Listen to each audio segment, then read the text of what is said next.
If you want to use Genmoji on iPhone 17e, it is pretty straightforward.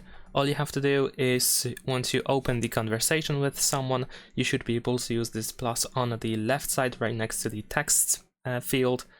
And once you open this menu, one of these options should be the Genmoji option. So we're gonna tap over here. And now we should be able to describe our Genmoji that we want to create. We even have some suggestions, of course.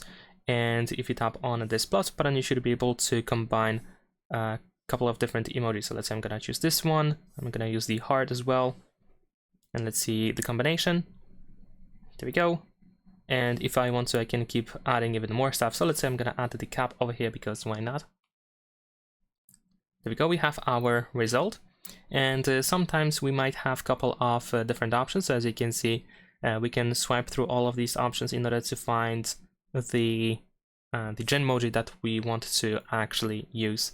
And once you find it, you can just use this check in the upper right corner. You can use a prompt as well instead of using emojis.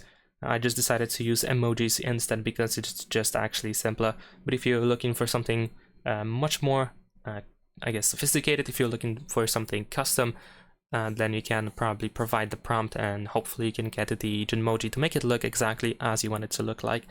Then of course we can send our Genmoji quite easily to someone, and that is pretty much it. Leave a like and subscribe.